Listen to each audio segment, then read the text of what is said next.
I'm ready when you're ready. So welcome, guys. So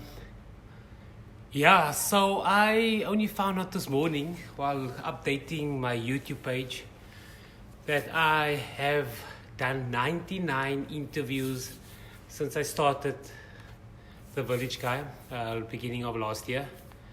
And I didn't know that I made so many had so many interviews. So I thought, how better to have the 100th interview for you guys to interview me, to ask questions. And I'll answer them as honestly as I can.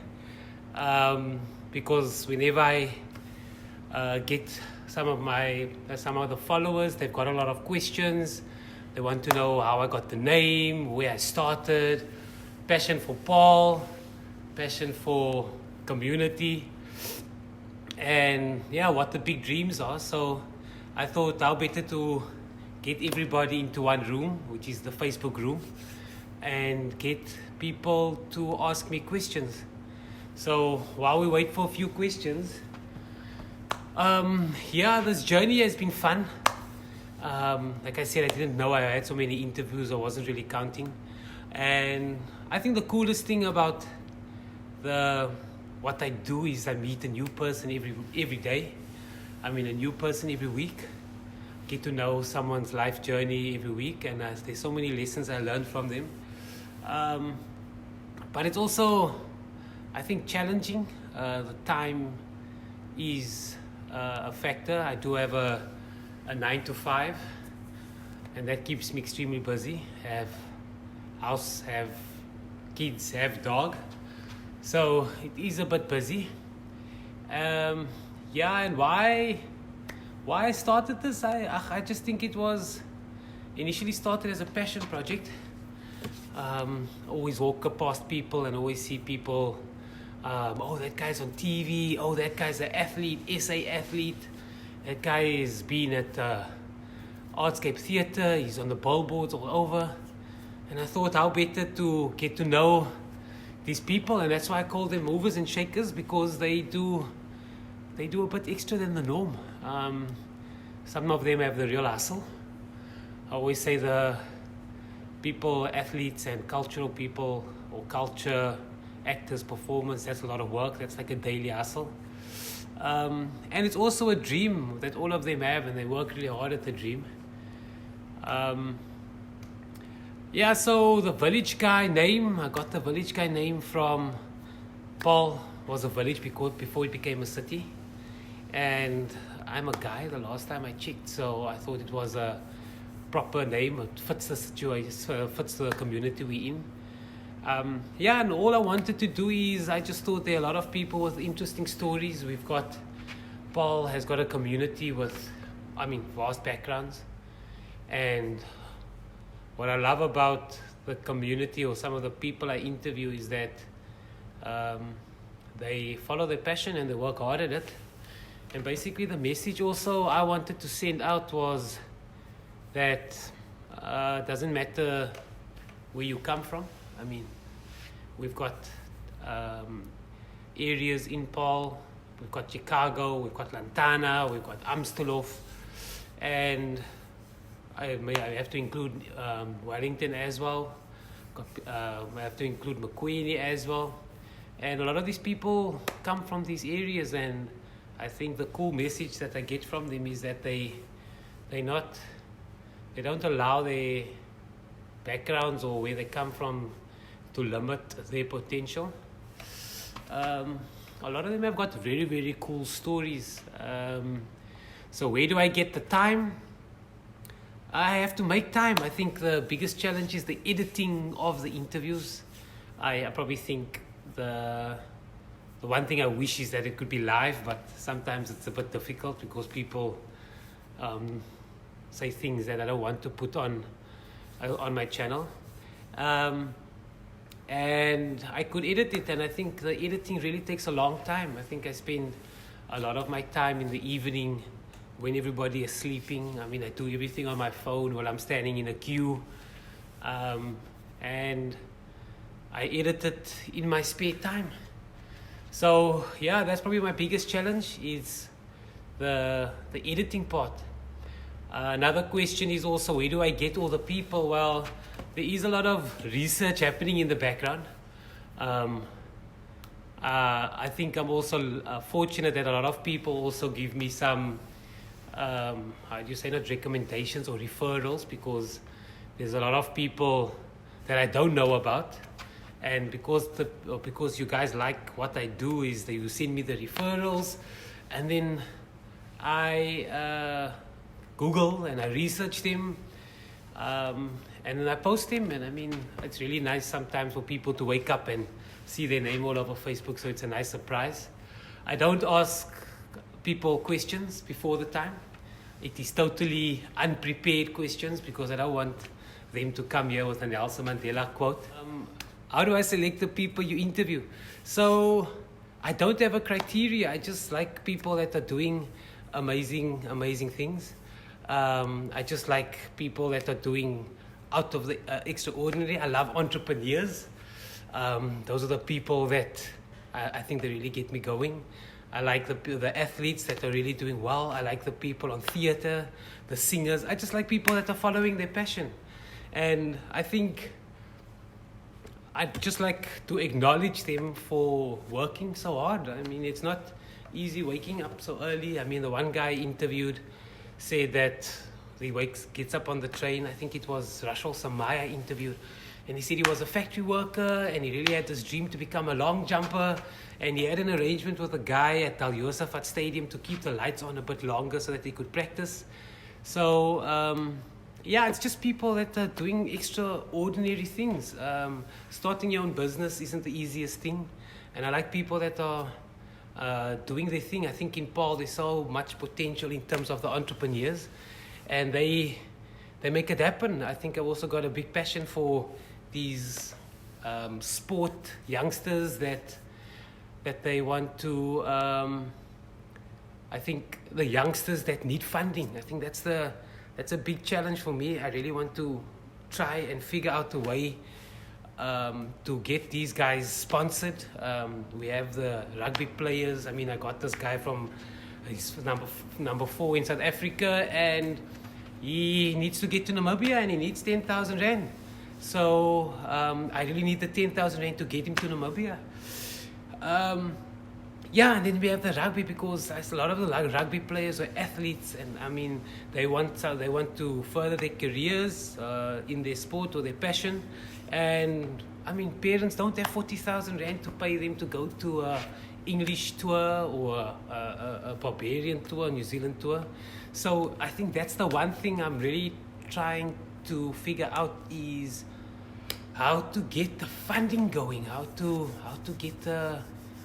get those kids to those destinations without their parents having to pay for it. And I think that's why I need companies to get on board. I need companies to sponsor the kids. I need companies to get their branding on the kids. I know the one question was the rugby was a new insert I also tried to do, and I mean I learned so much from the rugby. And even if you look at the rugby as well, there's so much potential when it comes to the rugby. So yeah, that's basically what I plan to do. I think that's one of the things I really want to do. The other thing is I just want to create also a platform for entrepreneurs. I mean, there's a lot of entrepreneurs in Paarl, and I want the entrepreneurs to network. I need them to get together and talk. I think I interviewed Chad, and he's got a company. He's a medical doctor, but he's following his dream of an entrepreneur. So yeah, I think there's some form of hub in terms of entrepreneurship that we really need to get going.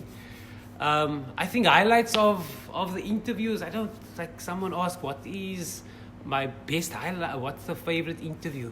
I actually don't have a favorite. I must say each person has got a very interesting story. I mean, I learn a lot from them, and yeah, there's no highlight. It's just I just love learning from other people's experiences. And also the reason why I have these interviews is there's a lot of, I think the kids in Paarl or in our areas that need mentors and need, how do you say, leaders. So I want the kid who's sitting in Chicago to see someone from Chicago, Enrico Branquis, whoever is from Chicago, that's a mover and shaker. And I want that kid to say, wow, if he can do it, then so can I also do it. If he comes from Amstelhof, that kid in Amstelhof must say, wow, if Rashwa Sambai can do it. I want the kid from Ekwini to say if Lovo Manyonga can do it. I want the kids from Paul to see if there's an entrepreneur is following his dreams. It's not easy. I want them also to do it. So Oriel also asked me, how do I come with a cook sister tradition on Sundays? I think that's not just a cultural thing. We all have cook sisters, and I just thought it was a good idea to have the list of all the people in Paul. And then Mervyn Davids, any thoughts about creating a website with all your interviews and related topics? Mervyn, I do have a website, www.thevillageguy.co.za. I think my challenge is the admin of the website, the admin of keeping everything up to date. Because you must remember there are basically 4 platforms. It's Facebook, Twitter, Instagram, and then the website and YouTube. And it's very difficult to manage all of them. I do everything alone, and that's the other question people ask me is, are the people that help you to do it? I do everything alone. I do the editing alone. I've learned how to edit. I do the lighting alone. I do the audio. And the weirdest thing is, like, I've done 99 interviews, but every single interview I'm nervous. It's the weirdest thing. It's like I am supposed to be in it, and I'm supposed to be easy, but because I do everything alone, I think, yeah, as die ligte reg. Werkie sound, because I've had an instance, I interviewed someone and talk half an hour, and then later realized the sound just disappeared. And then I took all the person back, but the person was actually quite cool. But it's not like you try and keep it a professional, a professional relationship. Yeah, so I do everything alone. A lot of you guys also ask me, where do I do the interviews? So I used to do it at home, and I just took an extra room and I painted and I did whatever I had to do, and I do it at 8 o'clock in the evening because there's a rule: the kids must be bathed and the kids must be in bed. Dog must have food, kitchen moet skoon wees, skottel goed moet skoon wees. So I want to, so I did it at home, and then I think it's a few months ago, Workshop 17 here in Southern Paul. I came here and I was amazed by the place, and yeah, so we have a relationship that I do the interviews here for them. I don't know if anybody, let me see if I can show you a bit around. So yeah, basically this is Workshop 17. What it is, it's like a collab office space type environment. So the guys that asked me, where do I do the interview? It's basically just a office space environment, where you can rent an office. If you're a small startup, they've got a bar, they've got a coffee shop, they've got, it's just, if you want to visit, you must come visit. It's just a nice environment, and it also puts a nice a touch on my interviews. The space is amazing, so I think the benefit of this is just that networking. You get like-minded people, small startups. They have nice sessions where they talk to each other. What you call it? Hot chair or something, where you say, hi, this is my company. So yeah, I do the interviews from here. People come here, and it's really, really cool. Yeah, and the one thing from Chris and Mai also, yeah, it's the mentoring. I think I want people in Paul that are leaders and that are mentors to come talk to people, especially the children. School holidays, keep them off the streets. But a lot of stuff needs money, and a lot of stuff needs time. And I don't have money, and I don't have time. So Yeah, but I think Mervyn Davids, yeah, thanks for the nerves. But I think it's the weirdest thing is when I can have the worst day at work and I could be a grumpy old man. But as soon as I get into that zone of interviewing someone, it's like I forget about everything. It's like that one. Some people have gymming, some people do gaming. But once I'm in an interview, it's like a total different zone, and I completely forget about anything. And afterwards, I think I get my energy from the people, and after that, I feel so much better. Yeah, the time thing. It is a challenge, but I have to make it happen. It's like anything that you want to start. If you're passionate about it, you'll make it happen. I know weekends, it's very difficult because family-wise, but I have to make the time. It's started as a passion project, but now I'm really having fun. I'm really enjoying it. Yeah, so this is the 100th interview. I'm just thinking of some of the other questions people have asked me. The criteria we chatted about. How do I pick the people? The time we chatted about. Most interesting interview I chatted about. The big dreams. That's also something somebody asked me. The big dream. So, yeah, I've just got this dream to have probably the prettiest building in Paarl. Prettier than FFG, and I want to employ about 200 plus people from Paarl, from Wellington, from the local, and I want the people to say, wow, that's the coolest company to work for. So the village guy banner at the top, like almost like Take a Lot warehouse type of thing. So that's the big dream. I think the big dream is also to visibly see the upliftment of the community. I think that's the big dream. Like to visibly see the changes by doing something. I don't want to see kids not going to school. I want to see all the kids that want to go to school. So that's basically the dream. It must be a thriving type of environment. Yeah, so of course, some of the questions I ask my interviewees, I'm gonna ask myself. So I asked them supper with 3 people, dead or alive. I think the one person I probably want to have at supper is Elon Musk. He's just those crazy people that make things happen out of nothing. That's the one person. Yeah, dead or alive. I probably want Barack Obama as well, just to see, just to find out what it is to be an American president.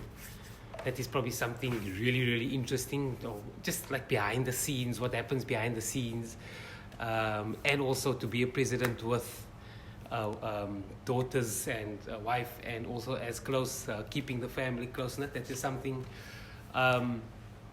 I probably want him there. A third person, let me just think about that. The other question is, which band would I want to be playing in? I think if there's a band, I'd like Coldplay. I want to play in Coldplay. I really want to be in their band. And I probably want to sing along next to Bruno Mars on stage. That's where I want the person I want to sing next to, and I want to be playing the guitar, because that's the dream, to play guitar. The last movie I cried in would be yes, I think it was A Dog's Purpose. I'm a dog person, so Dog Purpose. Kids were sitting at the back. I had to sit in front on the floor. I didn't want them to see me crying, but that was a snuck fest. I was really crying. What I do in my spare time, I think this is what I do in my spare time. I try and be outdoors a lot, but this is what I do in my spare time. My fondest kid memory. Wow, that's an interesting question. My fondest childhood memory. Yeah, I think I tried to play rugby at primary school and I wasn't doing very well. It didn't work. I was supposed to be scrum off, but I was like on the other side of the field. I didn't know the rules. That's probably if I think back, a fondest childhood memory. What are the other questions that I ask? A banner, a billboard up on the N1. What would be on the billboard? Just dream big. Just don't be normal. Just dream bigger than other people and make it happen. That's what I would say. My 5-year plan. I want to go study. I want to go study next year, something for my work, and I want to establish something in Paul that would make a bigger positive impact. I've got a few ideas, but I need to get it. Oriel Gertse, favorite color? I like blue. Favorite politician? I don't have politicians. I used to be so into news. I'm done with politicians. I don't do politicians. I don't do them. Favorite song? There's a lot. So I like EDM. I don't have a specific genre, but I like catchy songs. And I don't have a song. I said Coldplay now, so all the songs are playing in my head. So I don't have a real song. Never want to be seen with a politician. And your role model.